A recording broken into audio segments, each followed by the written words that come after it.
Então, eu gostaria agora de convidá-los a permanecer para o debate com as realizadoras Eunice Gutmann e Inês Castilho e chamar as convidadas Patrícia Mourão, Mariana Quinn Noa Basile. E, primeiro, eu gostaria de convidar ao palco a moderadora, Hannah Esperança. Hannah pesquisa cinema brasileiro, documentário e filmes realizados por mulheres. Atualmente, ela é doutoranda no programa de pós-graduação em Meios e Processos Audiovisuais na Universidade de São Paulo, onde desenvolve a tese O Cinema de Olga Futema, trajetória de uma experiência entre culturas, bacharel em Cinema e Audiovisual pela Universidade Estadual do Paraná e mestre em Imagem e Som pela Universidade de São Carlos, UFSCar, com a dissertação Diretoras Brasileiras e a Representação da Mulher em Documentários dos anos 1980.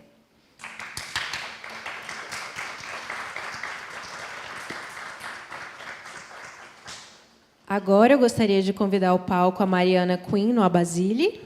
A Mariana é jornalista e pesquisadora, doutoranda e mestre em Meios e Processos Audiovisuais pela Escola de Comunicação e Artes da USP, mestra em Curadoria Cinematográfica pela Elias Querejeta Zinescola, na Espanha, com bolsa do Projeto Paradiso, curadora de curtas-metragens da Mostra de Cinema de Tiradentes 2023, do Fest Curtas BH 2022 e do Cabiria Festival Audiovisual 2022. Ela escreve ensaios e análises críticas sobre teatro e cinema, tendo participado da 10ª edição do Critics Academy do Festival de Cinema de Locarno em 2021.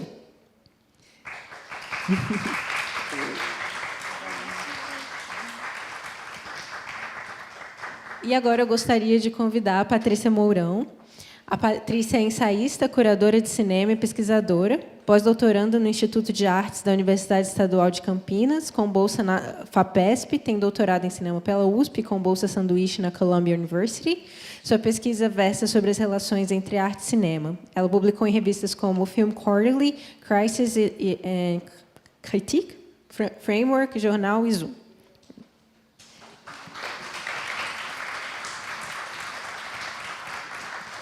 E agora eu gostaria de convidar a ilustre cineasta Inês Castilho, diretora de Histerias, ao palco.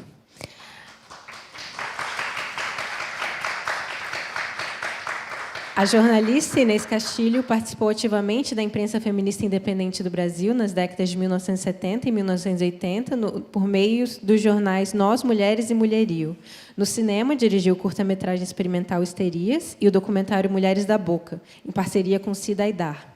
Também trabalhou como roteirista, produtora e assistente de direção em outras produções da época. Atualmente, ela escreve para o blog Outras Palavras. E, por fim, Eunice Gutmann.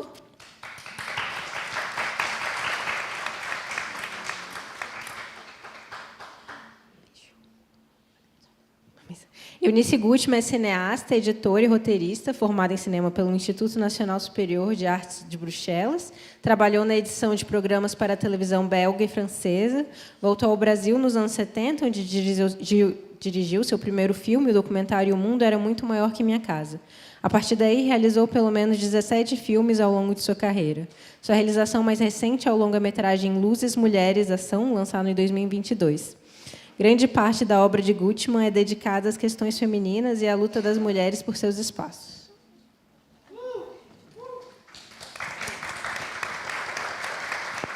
Então, eu vou começar fazendo perguntas para cada uma das convidadas e depois acho que a gente pode abrir para o público, né? E gostaria de agradecer, primeiramente, a presença de vocês aqui. Estou muito feliz, a mostra está sendo linda. Então, eu vou, acho que, fazer primeiro as perguntas e depois a gente pode fazer rodada de respostas. Pode ser assim? Então, primeiro, eu vou fazer a pergunta para a Eunice e para a Inês. A Eunice já respondeu um pouco sobre isso ontem, mas como tem muitas pessoas aqui, né, que não vieram, eu acho legal repetir um pouco, né? Eu gostaria que vocês falassem um pouco sobre a trajetória de vocês no cinema, como vocês começaram, qual era o interesse de vocês em fazer filmes, né? E, principalmente, como foi realizar os filmes que estão compondo a mostra de hoje, né? Então, a Eunice, o Duas Vezes Mulher, e a Inês, o Histerias. né? De onde surgiu a ideia, a vontade de fazer o filme, por quê? Para a Mariana, eu vou dar um pouco de spoiler aqui sobre a sua entrevista com a Regina, né? Que vai ser publicada depois na Another Gaze. Lá você perguntou sobre a questão racial que envolve o filme, né? Como foi para a Regina, que é uma cineasta branca, fazer um filme sobre uma artista negra. E a Regina deu a resposta dela, que não era algo que ela teorizava explicitamente, né? Mas que sabia que a questão existia. Então, eu queria saber como você vê essa questão no filme, como você acha que a Regina conduz isso dentro do documentário, né, para além dos bastidores. E, para a Patrícia, eu queria perguntar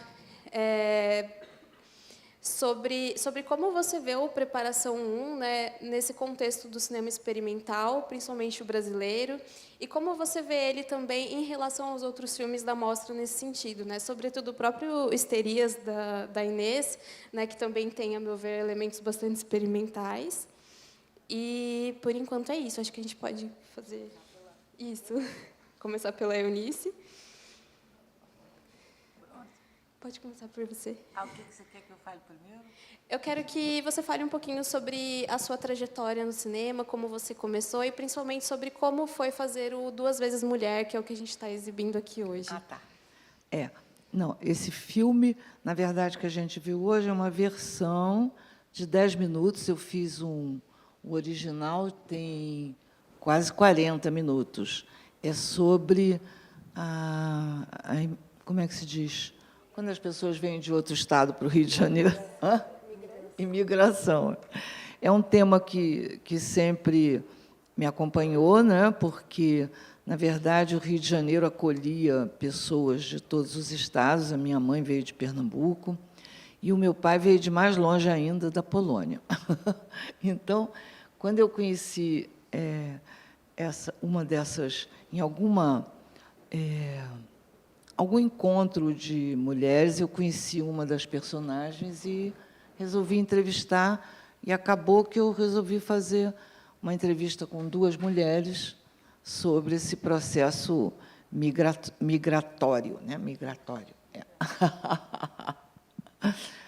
E o que você queria saber mais? Sobre a sua trajetória no cinema. Tá. Bom, minha trajetória eu estudei cinema na Bélgica, eu vivi 6 anos na Europa, e aí depois voltei para o Brasil. O interessante é que, quando eu estava lá, pensei, vou fazer um curso de cinema. Muito bem. Aí conversei com um amigo meu, que era cineasta, que morava em Paris, aí disse assim, faz um curso de montagem, que isso aqui montagem é uma profissão feminina dentro do cinema. Aí eu me matriculei no curso de montagem e continuidade que tinha na escola. Na verdade, se você for pensar bem, eu devia já ter feito o curso de direção, né? Mas aí, como essa história de que você é mulher e tal, aí eu fiz esse. Mas foi muito bom também, porque a montagem é uma coisa muito importante dentro da construção de um filme, assim, no sentido de que você acaba fazendo um roteiro, né? Às vezes até um novo roteiro com as cenas filmadas, né? Principalmente no documentário. E aí, quando eu voltei para o Brasil, fui me candidatar a trabalhar e me disseram, montagem? Como? Aqui não tem mulheres montadoras. Isso foi na década de 70. Aí um diretor disse assim, Eunice, como é que eu vou ficar numa sala escura com você? Aí, porque naquele tempo a montagem era feita numa sala escura e tinha uma lâmpada só, assim, em cima da moviola, né? Era tudo meio escuro. Aí eu achei até engraçado e não dei bola para isso, não, e fui fazendo montagens. E depois, então, é que veio a lei do curta, né, que foi nos anos 80, e aí eu resolvi fazer meus filmes. Mas, antes disso, eu já tinha feito um filme de caráter institucional para o Mobral, que era a educação de adultos. E aí foi engraçado também, porque a gente estava numa reunião, eu trabalhava no Mobral, na produção. E aí o diretor do Mobral disse que eu queria fazer um filme sobre o nosso trabalho. Aí quem estava se candidatando a fazer era um rapaz que trabalhava lá também, mas que nunca tinha feito filme nenhum e nem tinha uma formação cinematográfica. Eu falei, uai, eu fiz um curso de cinema, eu falei, eu vou me candidatar. Aí falei, eu quero fazer o filme. Aí, não sei por que, concordaram, e aí eu fiz um filme na zona rural do Rio de Janeiro, e aí descobri uma personagem de 77 anos que aprendeu a ler. E ela descobriu, então, que, quando ela aprendeu a ler, o mundo ficou muito maior que a casa dela. Aí eu falei, é o título do filme. Pronto.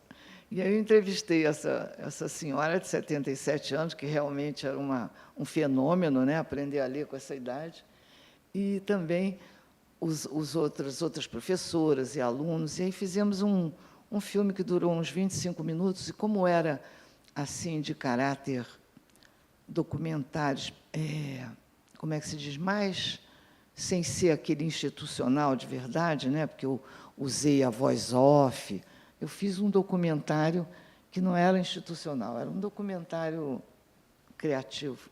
E aí todo mundo adorou, o filme passou em tudo quanto é lugar. Aí eu falei, bom, acho que eu posso fazer outros. Foi aí. Então, eu fazia a edição durante a semana, ganhava dinheiro, e, no final de semana, eu fazia os meus filmes. E por aí foi. Até que agora eu faço os meus filmes o tempo todo.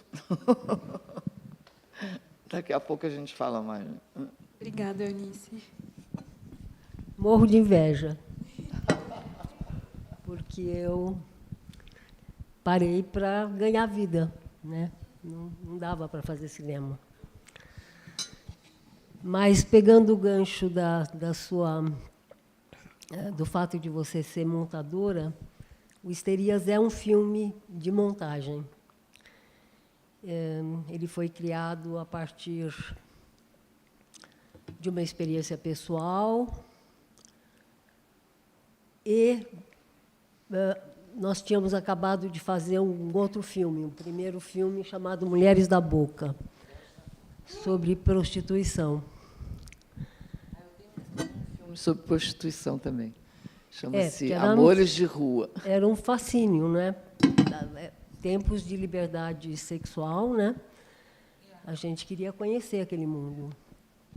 E chamei um monte de mulheres, eu e a Cida, minha amiga, e foi uma festa um pouco histérica, o filme. Eu senti, havia uma excitação, uma coisa, e aquilo me fez pensar a histeria do ponto de vista social. Eu não sei explicar, eu sou uma autodidata, não sou formada em cinema, não concluí a faculdade, sou só jornalista. Suficiente. Mas eu gostaria de ter continuado a fazer cinema. Dá tempo, tem tempo. Mas, e havia, a Cida estava estudando psicologia, minha co-diretora amiga, a gente se conheceu num grupo feminista, em 1975, chamado Nós Mulheres, e resolvemos fazer o filme, tinha um apoio da Fundação Carlos Chagas, para pesquisa sobre mulher, a gente resolveu propor um filme, em vez de uma pesquisa tradicional. E ela tinha esse grupo de psicólogas, de estudantes, amigas, que estavam estudando histeria. A histeria, né, segundo Freud e tal. E, muito de orelhada, tal, eu fui criando algumas cenas. Cinema é uma coisa de equipe, então ali tem trabalho de todo mundo. E, principalmente, da montadora Isa Castro, que é atriz também. Isa. Ela fez uma grande montagem. Eu tinha ido ver esse espetáculo da Possessão, da Juliana Carneiro da Cunha, quando trabalhava na Folha Ilustrada, para fazer matéria, e me lembrei, aquilo é muito forte, né? E trouxe para o filme, E a Isa deu o caldo ali. Ela conseguiu, claro, eu acompanhando, mas o mérito é muito dela. E o filme não decolou.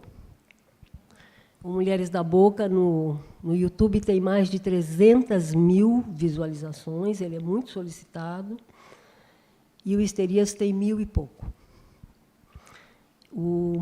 A primeira projeção foi uma projeção na Tatu Filmes, na Moviola, na salinha de Moviola, com pouca gente. Tinha um festival de cinema, uma mostra de cinema, então tinha cineastas de fora de São Paulo. E tinha lá 4 ou 5 grandes cineastas. Eu me lembro da Tezuka Yamazaki, o Wilson Barros, um outro do Rio, que eu não me lembro o nome, e Jean-Claude Bernardet, o crítico. E, quando termina a projeção, o Jean-Claude está em prantos. Ele soluça e não consegue parar de chorar. Agora, para responder as perguntas, né, do Instituto Moreira Salles para o programa, tem lá uma fala. Eu voltei a falar com ele e perguntei, mas, Jean-Claude, por que você chorou? Ele disse que não sabe e que não foi só ele que chorou, que ele chorou abertamente, mas os outros 2 homens também choraram, meio escondido. Então, é uma pergunta, né? O que atinge aos homens esse filme? E então é uma alegria com esse senão, né, da projeção ter sido prejudicada por esse atraso, essa distorção no som, né? Ele fica bem mais interessante com o ritmo normal, mas é uma alegria vê-lo sendo redescoberto ou descoberto, porque ele viveu nas sombras, esse filme. Obrigada, Inês.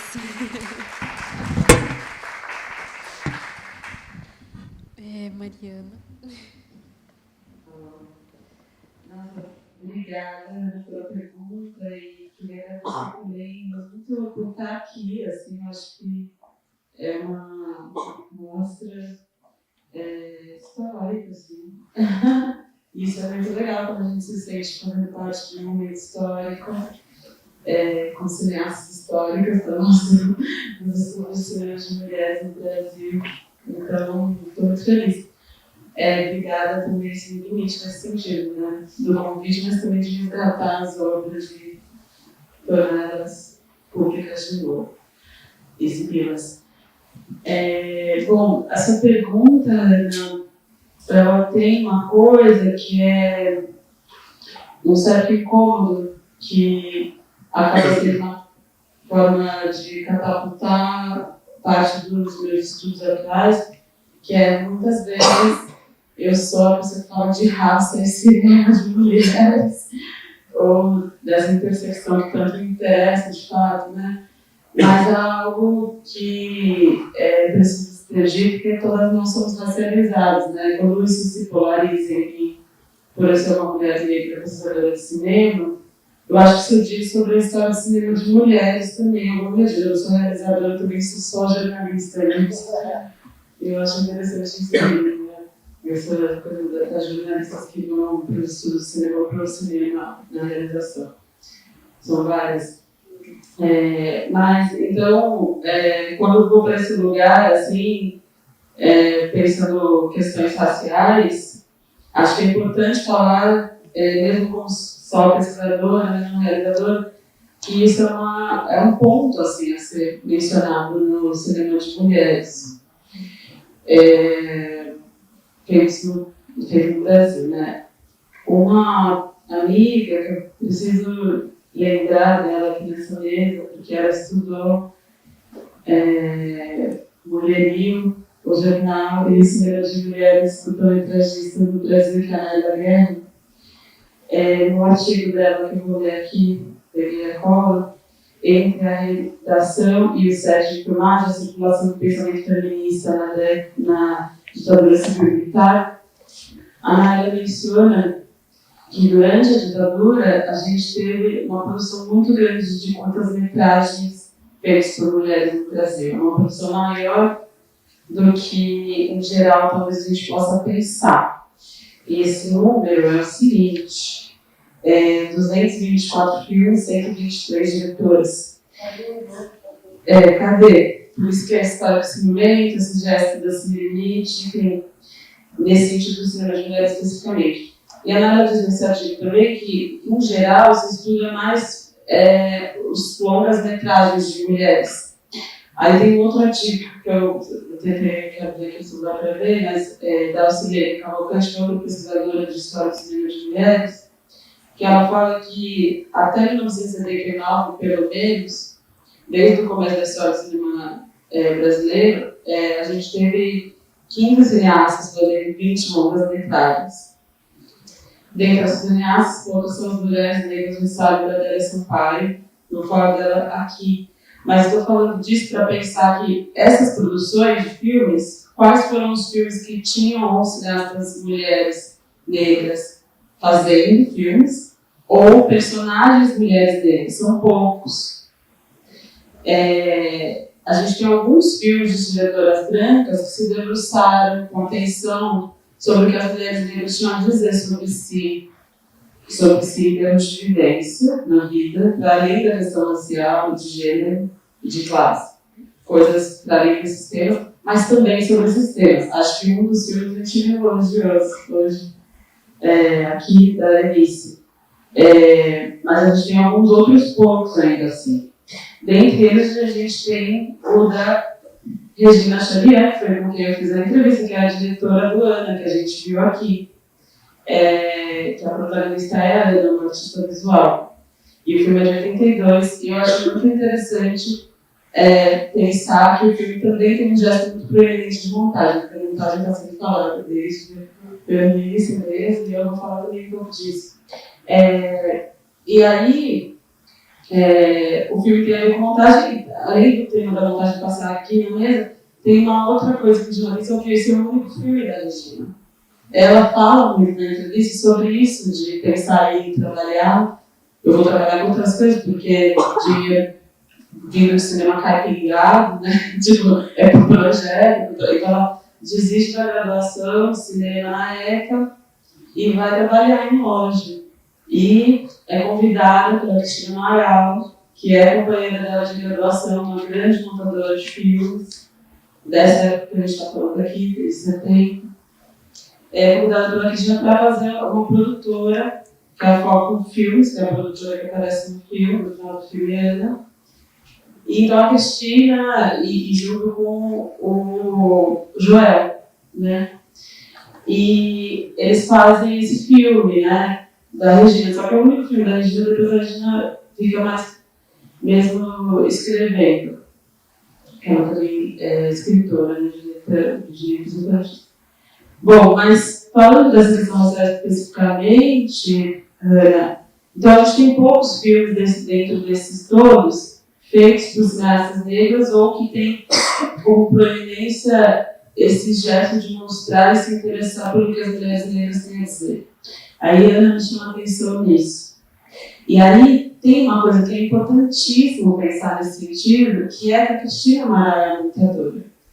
E que a Regina e ela só fazem parceria nesse filme porque eram amigas de vida, de graduação, mas também de vida. E a Regina vai mencionando muito isso na entrevista, que é: eu convidei meus amigos, quem eu confiava para fazer o único filme que eu fiz na vida.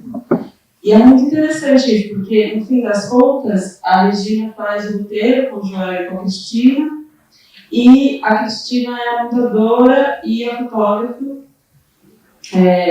e roteirista. E é negra, esqueci, eu pensei que todo mundo era a Cristina Amaral. E é negra. E isso vai estar na entrevista da Ana Denise, a Regina falando sobre o fato de ela se juntar com a Cristina. Isso me interessa muito, porque, enfim, pensando nessa questão toda de onde estão as mulheres negras no cinema de mulheres, o que eu pesquiso justamente é as parcerias entre mulheres negras e brancas. Então, um dos filmes que eu estou mencionando nesses pontos é Ori, por exemplo, que é feito com a Raquel Geller e com a Beatriz Nascimento, que é uma crítica, historiadora, militante negra, já falecida na década de 90, mas que é um filme de 82 também, de 82 não, desculpa, de 89, a mesma década desse filme Ana. E aí, o que eu quero falar com isso é que a Cristina, quando ela chama a Cristina para fotografar a imagem, a Gina diz: eu sabia que era a Cristina, tinha coisa porque ela era minha amiga, mas também tinha isso da Cristina ser negra. Só que assim, o mais interessante da minha questão do cinema, a montagem cinematográfica da Cristina, porque isso cria o cinema Cristina também, né? O cinema de montagem, digamos assim, da Cristina Amaral, é que nesse filme a Ana não fala sobre questões raciais. Ao mesmo tempo, é evidente que ela é negra, a personagem. E que tem coisas ali que estão dialogando com a racialidade dela e a origem dela social. Ela fala que foi catadora e tal. Bom, isso me interessa muito pensando a Cristina e pensando a Regina como mobilizadora desses encontros todos e aberta também a essa parceria com a Cristina e muito ligada desse lugar de branca da Regina. E aí tem algumas coisas que me chamam a atenção nessas escolhas e na Regina em cena, que a Regina se coloca, a gente vê a Regina entrevistando a Ana e a gente vê elas sentadas numa mesa. E isso para mim é muito interessante de pensar, porque esse gesto de colocar a cineasta em cena, sendo um documentário, tudo bem que é um documentário, mas tem toda essa proeminência da montagem. Esse gesto de colocar a cineasta em cena numa mesa, numa hierarquia horizontal, com a perfilada, sendo uma mulher negra, diz muito sobre a Regina fazendo esse filme sobre uma mulher negra. Porque se você tem a cineasta só filmando e a pessoa entrevistada como objeto da imagem, é uma coisa. Isso no documentário a gente estuda isso, né? Mas quando o cineasta se coloca, você já cria uma outra forma de relação de hierarquia, ou não hierarquia, é uma tentativa de horizontalidade. Mas aqui tem um fator a mais, que são mulheres, e são mulheres com racialidades diferentes. Então, a Regina se coloca na mesa para conversar com a Ana. Estamos juntos, em alguma medida, dentro das nossas diferenças e dentro da distância que a mesa cria. Uma outra coisa que acho interessante de comentar para finalizar sobre o filme nesse sentido é que há momentos em que o filme enquadra de forma diferente a Ana, né? E vai criando como se fossem retratos. E aí eu falando com a Regina, assistindo ao filme, falei disso com a Regina, que é pensar que, como a Cristina, que estava fotografando, também me chamou a atenção isso, né? Elas falavam que faziam escolhas muito juntas e tal, e a Regina adiante, como diretora e idealizadora do projeto. E a Regina que descobre essa personagem. Mas aí tem esse momento de fazer as fotografias, e eu falei para a Regina assim, eu acho que o filme recoloca o que a gente tem de imagem fotografada de mulheres negras na história. Quando ele faz essas fotografias, necessariamente, quando a Ana segura uma fotografia, eu acho que há um comentário do filme sobre como registrar mulheres negras ao longo da história. E, enfim, né, tem um filme recente sobre isso. Que a Regina falou que é um retrato da mãe dela. Não é? Isso que eu ia falar. E aí, esse retrato que a Ana está segurando é um retrato da mãe dela, né, naquele momento que tem vários momentos da Ana em diferentes pontos do quadro, assim, é um retrato da mãe dela. Então, há talvez um comentário sobre o retrato de mulheres negras, sabe? E o filme está dentro dessa história. E isso está sendo feito em 82, por uma cineasta branca, em parceria com a Cristina Amaral. Então, fico pensando sobre isso também. E por que eu estou falando disso? Porque, mais recentemente, tem um filme muito conhecido, da Safira Moreira, gente, nossa, minha memória é tão ruim.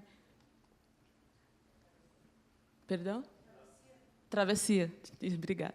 Um curta-metragem também, porque hoje é engraçado pensar que mulheres negras, quem faz cinema negro no Brasil contemporâneo são muitas mulheres e são muitas curta-metragistas também. Então, é interessante pensar esse formato para nós, mulheres, né?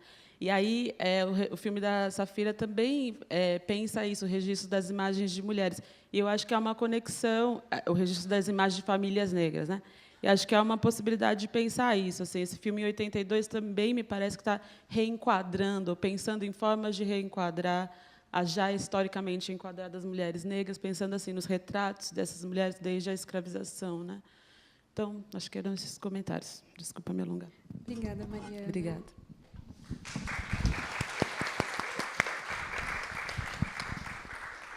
Oi, boa noite. Faço dos agradecimentos e dos elogios da Mariana os meus. É uma alegria estar aqui e realmente uma alegria ver o trabalho do Cine Limite, que apareceu assim no momento de profunda depressão e ressaca assim do cinema brasileiro. Então, enfim, muito bom participar disso. Parabéns, Hanna, pelo programa. Bom, a Letícia Parente. Você falou da Letícia Parente como cinema experimental. A Letícia Parente e a videoarte assim, são uma coisa muito particular eu acho que na história. Tá. A Letícia e a videoarte, acho que tem uma história muito particular e sui generis aqui no Brasil, porque, de fato, é algo que acontece, enfim, é quase um experimento in vitro, que começa ali em 74. A gente não tinha câmeras de vídeo no Brasil, então, enquanto tem uma produção muito prolífica de videoarte acontecendo nos Estados Unidos e na Europa desde meados dos anos 60, final dos anos 70, no Brasil a gente tem um experimentalismo que está acontecendo em Super 8 e 16 milímetros, mas a gente não tem ninguém produzindo em vídeo. E aí, em um momento, chega um convite para a Universidade de São Paulo, para o Museu de Arte Contemporânea de São Paulo, para que eles enviassem videoarte para uma exposição que ia acontecer na Filadélfia. Acontece que a gente não tinha câmera de vídeo, muito menos videoartista. E aí o diretor do MAC, o Walter Zanini, entra em contato com a Anabela Geiser, que é uma artista e professora no MAN, do Rio de Janeiro, e fala, reúne um grupo aí, manda uns filmes. E aí tem um cônsul que está chegando dos Estados Unidos e que usou o período dele como cônsul na Califórnia para estudar cinema, que está trazendo uma câmera de vídeo, e aí ele se dispõe a filmar, enfim, fazer alguns filmes, e aí se junta um grupo de alunos da Anabela Geiser, eles fazem uns filmes, mandam para a exposição. A Letícia Parente é uma aluna da Anabela Geiser, alguém que começa a estudar arte com 41 anos, a Letícia, na verdade, tem uma trajetória, a arte é a terceira jornada dela. Ela é uma química, professora de química muito respeitada, professora titular de química, livre-docente no Rio, titular no Ceará, uma das grandes pesquisadoras de epistemologia química, com vários livros lançados, e enquanto ela está, enfim, fazendo arte, ela está pesquisando, está escrevendo.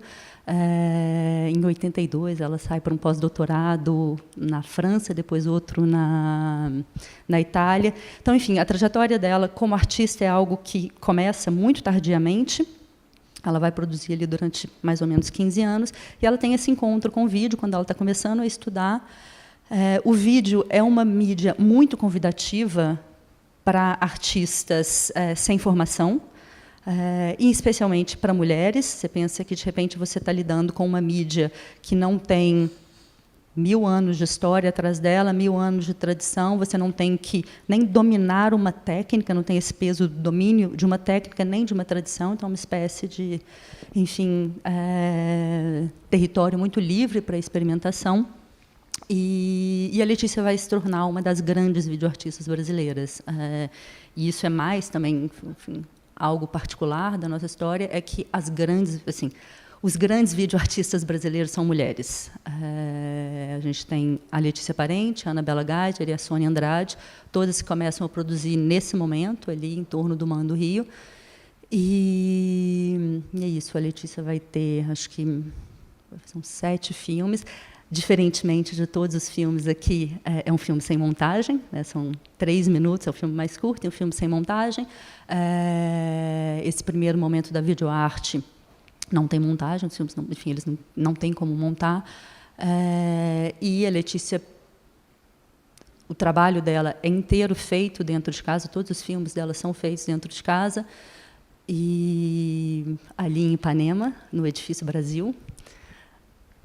E em todos elas, enfim, todos esses filmes, e isso é muito comum na videoarte naquele momento, que, enfim, no mundo todo, realmente ela vai ser uma mídia e uma linguagem que vai ser muito apropriada e explorada por mulheres, e, com frequência, explorada junto com o universo doméstico, em parte por uma questão técnica, sobretudo nesse primeiro momento, a câmera não é exatamente fácil de ser manipulada, a câmera porta-pac é uma câmera grande, e o gravador também é grande, então você não tem muita mobilidade, e enfim, é algo que você pode manipular sozinho, você pode fazer dentro de casa. E aí a videoarte tem, enfim, o vídeo acaba tendo um tipo de... Essa questão técnica de ser mais fácil você trabalhar num ambiente fechado dentro de casa, o fato de que você não tem qualidade de imagem, então você tem que trabalhar normalmente com planos mais fechados. Isso aqui que a gente viu hoje é realmente algo muito atípico. Esses filmes não foram feitos para ser exibidos numa sala de cinema e eles não foram feitos para serem exibidos numa tela grande. Eles eram exibidos em televisores, o que, de certa maneira, duplica a impressão de aprisionamento que os filmes da Letícia trabalham. Enfim, ela está trabalhando dentro de um espaço doméstico, falando de uma condição de clausura e de confinamento da mulher nesse espaço doméstico, e o modo como esses filmes são exibidos, de alguma maneira, reproduzem ou repetem um pouco essa... é uma mulher dentro de uma caixa. O espaço doméstico também é uma caixa. E é uma caixa que molda corpos dóceis, que domestica, que molda subjetividades e que cria... enfim, não é só a casa. E isso vai ser muito comum na videoarte, enfim, como um todo, para várias mulheres trabalhando nesse período. A casa é sempre um lugar de confinamento, assim como, e é um lugar, espécie de clausura, assim como o modo como a imagem vai ser exibida, um pouco também convoca, traz essa ideia de clausura. E a Letícia vai explorar isso muito, ela faz quase uma espécie de cartografia dos espaços da casa e dos gestos domésticos, mas sempre com, enfim, levando esses gestos, trabalhando esses gestos numa lógica quase nonsense, em que tem uma latência de violência, assim, que está sempre ali presente, né? Uma autoviolência, mas uma violência que tem também um caráter nonsense ou de humor. E que mais que eu tinha que responder? A relação como você vê com... esse filme relacionado com os outros filmes da mostra? Bom, eu adoro, assim, acho que é um gesto que a gente tem que fazer mais, assim, de programar cinema de artista com, enfim, filmes feitos, enfim, com cinema. Eu adoro esse diálogo, então, enfim, fiquei muito feliz quando eu vi a Letícia Parente aqui nessa programação. E como programadora, eu ficava assim, o tempo inteiro meio tipo ajustando os filmes, trazendo um para perto do outro. E eu amo esse filme ao lado do Entrevista. Eu já mostrei os dois juntos em sala de aula, mas vendo eu falava, gente, por que a Letícia não veio depois do Entrevista, sabe? Porque é quase assim, 20 anos depois daquele casamento, né? A mulher entra no banheiro e quer implodir tudo. E a Letícia tinha 5 filhos, gente. Realmente era uma jornada tripla bem intensa ali. E aí, quando veio o Histerias, eu falei, nossa, assim, que programa perfeito, assim, junto. Mas que mais? Mas, enfim, só porque eu não vejo tanto... Assim, se aproximou do Histerias por causa do gesto experimental, mas me parece também que esse não é um programa que está pensando no gesto em si, né? A gente tem aqui problemas que estão sendo convocados, que estão sendo postos em diálogo, e problemas e que aí, assim, para mim na hora que o Ana aparece, é um respiro maravilhoso no filme, assim, porque eu acho que ele vai ele joga a gente num outro lugar, né? Porque eu acho que em todos a gente, de alguma maneira... O Ana e o da Eunice. Acho que são 2 filmes que um pouco também colocam um outro conjunto de problemas, realidades e desejos também, né? De formas de afirmação, assim, que, de alguma maneira, eu também enxergo na Letícia. Obrigada, Patrícia.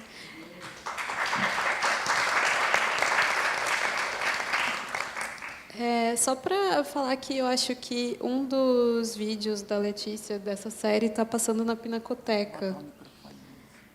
Oi? Está baixinho.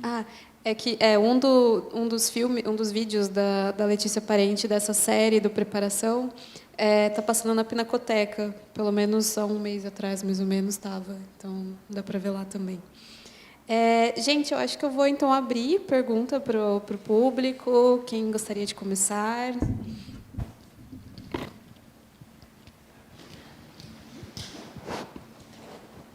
Olá, boa noite, tudo bem? Tive o prazer de deixar minhas líderes deixar eu assistir o filme. Eu trabalho aqui na casa, vi as meninas chegarem e fiquei pensando assim, será que é a Inês? Será que é a Inês? Eu sou formada em História e, durante o período da parte que a gente via sobre estética, cinema, história da arte, eu assisti o Histeria, né? E explodiu minha cabeça. Mas, durante o período da minha formação, já tinha sido lançado, no cinema americano, um filme que chama Histerias. Ele chama Histeria, que é de uma diretora americana, que foi lançado em 2012. Você já viu esse filme, Inês? Eu tive essa discussão com o meu professor, o Lúcio Menezes, que era o que dava para a gente essa matéria na grade dessa questão da minha graduação de História, e aí eu até procurei para achar o nome da diretora, que é a Tânia Wexler. É um filme que, quando eu vi o seu, na faculdade, eu já tinha assistido esse, porque é de 2012. Eu ingressei na faculdade um ano depois. E aí, na hora, eu falei com o meu professor, eu falei, nossa, mas isso é uma cópia descarada. Né? Porque eu estou vendo o filme da Inês e eu vi aquele e umas relações assim dessa questão de gênero, da mulher, no caso dela, fala da época de 1880, que são as mulheres que são chamadas de louca por depressão, por tristeza, por várias questões que a gente viu, por exemplo, no Ana, ou aquela outra senhora polonesa que fala sobre a solidão, sobre a questão de trabalhar em casa, cuidar dos filhos, e só ter aquela relação de vida como mulher, né?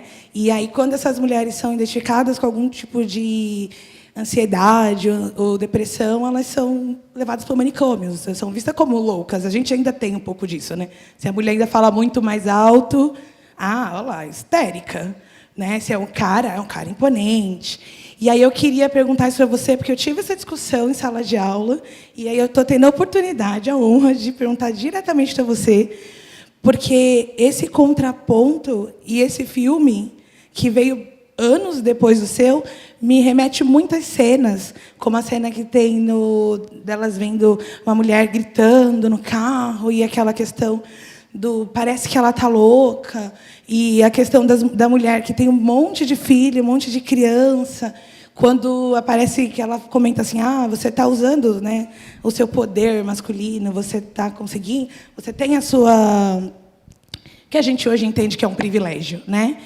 E eu queria muito perguntar, você viu esse filme? Desculpa, você não viu, mas veja, porque, cara, é uma cópia. Eu tenho certeza que essa diretora, ela viu o seu filme. Certeza absoluta, gente. Se alguém aqui... Estou começando um caso importante aqui. Obrigada por... Rolou essa história. Por falar isso, eu vou buscar. Que é muito legal, porque aí, no caso delas, é uma diretora e são 3 produtoras mulheres. E eu até pesquisei sobre essa diretora na época, que ela também tem todo esse contraponto com o feminismo, com essa conversa com o feminismo, com a força da mulher, e que ela participa de um coletivo, e, no caso do filme dela, ela satiriza, porque tem o médico que ele acha a cura milagrosa para a histeria, que é massagem pélvica. Alguém já assistiu esse filme, gente, por favor? Que é massagem pélvica. Aí o amigo dele, que é médico, desenvolve o que seria o primeiro vibrador. Que aí eles entendem que, se o problema das mulheres nesse período não é a loucura, é a questão sexual. E você põe isso no seu filme de uma forma que eu lembro que eu tive horas de discussão assim com o professor, de estender aulas, e às vezes fica ele e mais 2 pessoas falando, e a galera, tipo, vou embora, né? A aula acabou. Mas uma honra estar com todas vocês aqui. Imagina, obrigada.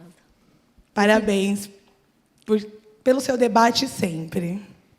Eu queria aproveitar a sua intervenção para falar com a Mariana, porque a mulher que grita é uma mulher negra. E nós, aí, somos eu e a Cida, ali, que fazemos as enfermeiras, digamos. Somos as mulheres brancas, né? A gente tangencia essa questão racial. E eu queria saber de você, Mariana, como que chega isso para vocês? Para você, né? Uma mulher negra. 40 anos depois. Até o seu ato fala é interessante, porque tem isso, né? Nós temos as nossas individualidades, tanto quanto mulheres, de diferentes racialidades, tanto quanto mulheres negras, né? Então, eu posso falar um pouco como chega para mim. Eu pensei, eu fiquei muito detida em Ana hoje, me preparando. É estranho, né, ficar numa sessão pensando em falar depois, que você fica num outro estado, é diferente. E aí, sim, Inês, eu acho que quando aparece aquela imagem, o que eu fiquei pensando foi, aqui, o registro da crise, da histeria, no seu sentido talvez um pouco mais realista, em termos imagéticos, eu só acho que se dá ali. E isso tem uma proeminência que eu estava falando com a diretora do Ana, com a Regina, na entrevista, justamente, que é quando a gente tem, em alguma medida, né, mesmo no cinema em preto e branco, cor no cinema, a cor dos corpos ela ganha proeminência discursiva. Então, quando é uma mulher negra em estado de histeria ali, eu acho que a histeria dela ela tem a ver com transcendência da questão de gênero. Ela se junta ao que é ser mulher negra na sociedade, que eu acho que também é uma forma de se enquadrar. Talvez, não acho, né? Existem os estudos dos efeitos psicossociais do racismo e os recortes de gênero dentro disso, mas também é uma forma de se pensar assim, se a questão de gênero oprime. E se a questão de gênero na psicanálise, que eu fiquei pensando muito em psicanálise vendo seu filme, que a entrada eu acho que também é aí, né? Histórico da histeria dentro da psicanálise tem todo um recorte de gênero gigante a ser problematizado e contemporaneamente tem sido problematizado por algumas mulheres no sentido de falar a psicanálise nos responsabilizou pelo trauma de toda a sociedade. É isso que a gente faz nas sessões, inclusive. A mãe, a mulher, a mãe... É isso, né? A mãe está muito central ali. Só que aí, quando a gente vai para os recortes de gênero, para além da psicologia, né, dentro da psicanálise especificamente, o que é isso ali na psicanálise, a questão racial, né? E como isso afeta essas pessoas. Então, quando eu vejo uma mulher histérica no seu filme, sendo a negra, eu falo...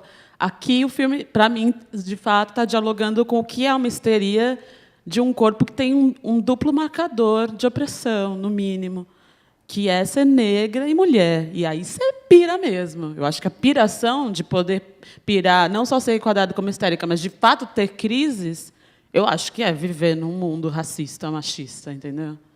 E nós, mulheres brancas, somos todas. Mas ali eu não vejo assim, porque como vocês estão tentando tirar ela ali, eu vi mais como uma coisa do tipo, cara, eu acho que talvez, em alguma medida, tentando ajudar, mas também assistindo uma coisa que tem uma questão aqui para as mulheres negras que se dá de uma outra forma. Eu vou assistir, não assistir, né, no sentido passivo só, tem uma tentativa de ajudar, mas tem uma especificidade. Vou fazer um paralelo muito rápido.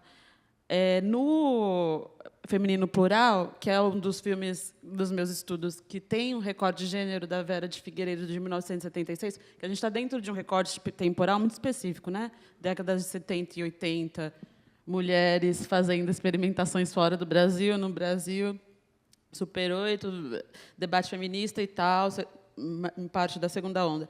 Mas a Vera de Figueiredo... ela pega o momento no filme dela tem uma parte que é uma mulher negra, para mim, em alguma medida, pirando. Todas as mulheres no filme estão meio pirandas, eu acho isso ótimo. É um filme sobre coletividade transcendental de mulheres. Mas tem ali uma coisa que é a mulher negra vira para a mulher branca e fala: você sofreu como eu? Você não sofreu? E ela está num registro, ela é a Garcia fazendo, e ela está num registro um pouco desdobrado, como todas. Mas ali, você sofreu como eu? Você não sofreu como eu. Então, você ri de mim.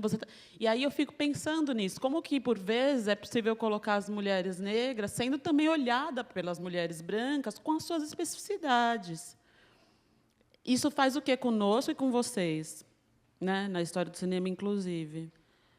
Agora, também não é só ficar assistindo e falar: então eu entendo que a mulher negra tem um problema, eu fico aqui assistindo, tentando ajudar. Mas é também colocar ela num protagonismo de pensar sobre isso, e falar sobre isso. Né? Então, acho que tem um passo 2, talvez. Né? Obrigada.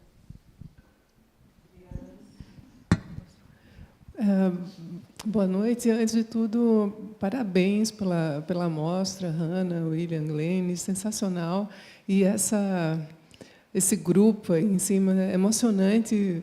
Eu, nisso, já tive a oportunidade de ouvir ela na Cinemateca, em maio, e também ver filmes dela. E Inês, para mim, foi super emocionante rever o Histeris, porque eu vi justamente numa aula do Jean-Claude Bernardet há, sei lá, 500 anos. E tinha me causado muito impacto. Então, achei engraçado o problema no som, porque me lembrou o Câncer, do Glauber.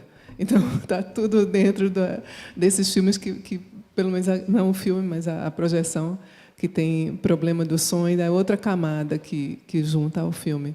E aí eu queria perguntar para a Eunice e para a Inês, se vocês pudessem comentar as suas outras atividades e em que medida essas outras atividades dialogam com os seus filmes e, especificamente, com os 2 filmes que a gente viu.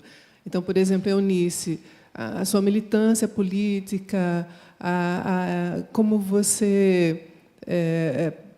também eu queria que você falasse que núcleo é esse que aparece no crédito, que é o NEM, da PUC, do Rio de Janeiro. Existia um grupo de pesquisa ao qual você era ligada. E, Inês, o teu trabalho nos jornais e também essa aproximação com psicanalistas, como a Marta Solini, a Maria Rita Kell. Como essas outras atividades contribuíram e dialogam com os filmes que vocês fizeram. Muito obrigada. A UNEM era um grupo Estudos da Mulher, né? Na PUC, você disse. Porque, naquele tempo, a gente tinha muitos grupos formados. Tinha até o coletivo de cinema de mulheres e vídeo, tinha vários grupos coletivos de mulheres. Então, o NEM era um desses grupos ligados à universidade naquele tempo. Núcleo de Estudos da Mulher. O que mais que você queria saber? A minha militância.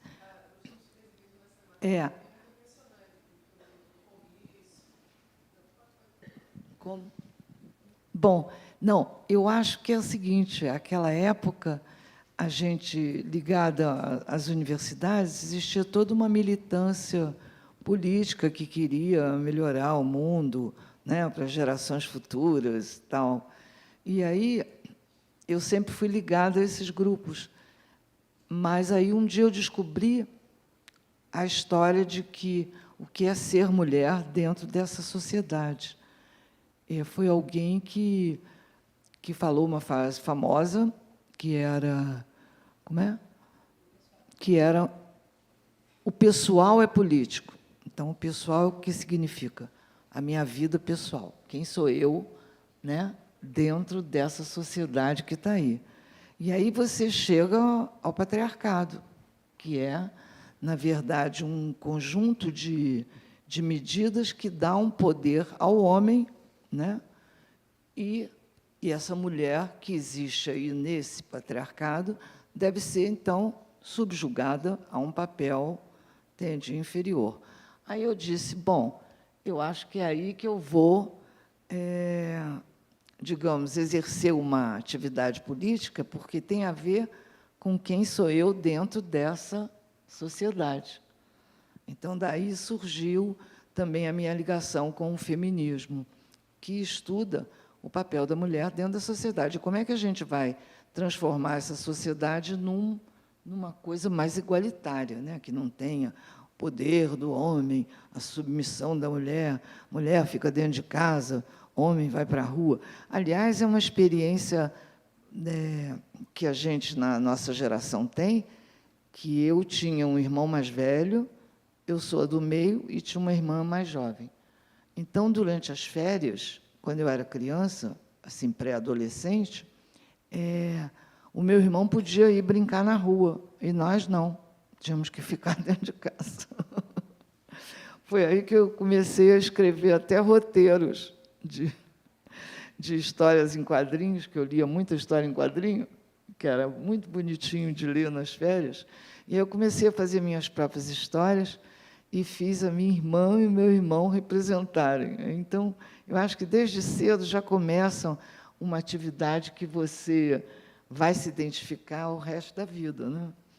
Então, eu estou muito contente também dos meus filmes terem retratado toda essa vivência minha e de muitas outras mulheres que a gente acaba se identificando e formando esses grupos que nós estamos formando aqui, muito positivos. Quer saber mais alguma coisa? Sim, a Inês também. A Inês também? Bom, o feminismo é epidérmico para mim.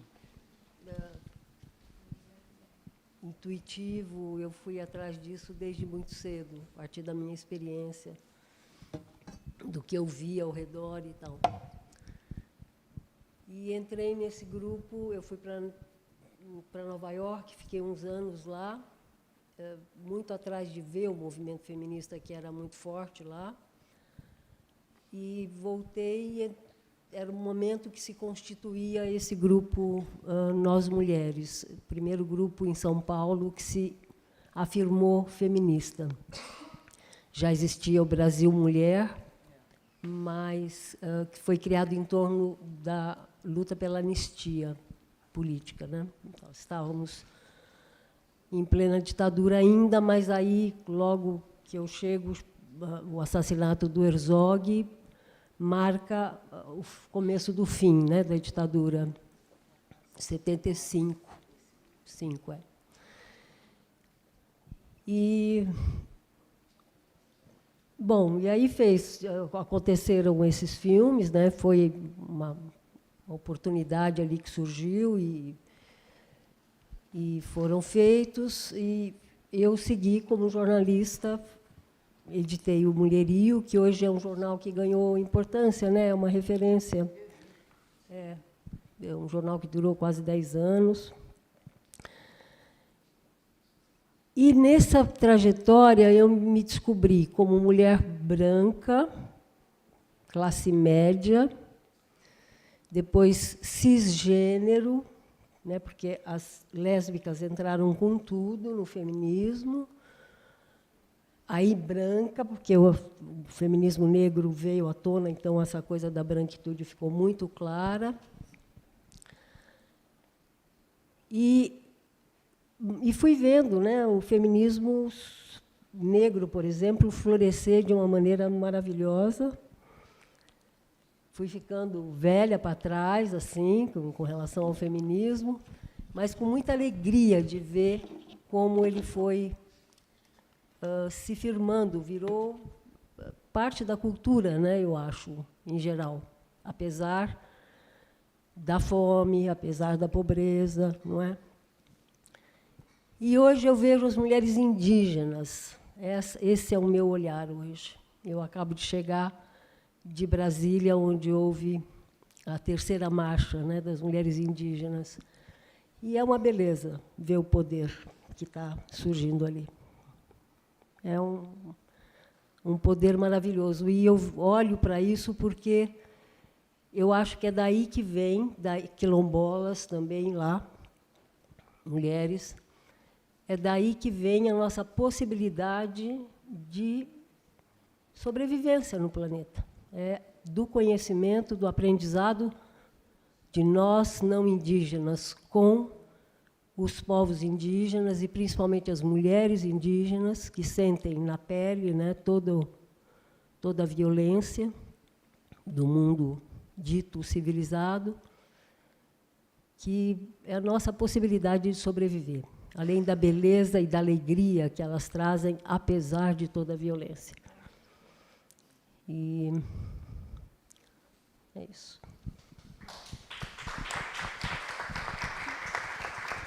Eu queria só aproveitar para agradecer o William de ter me achado no mundo, tá? Cine Limite. Bom, pessoal, infelizmente a gente vai ter que encerrar por aqui, deu o nosso horário, mas eu queria agradecer Eunice, Inês, Mariana, Patrícia pela presença.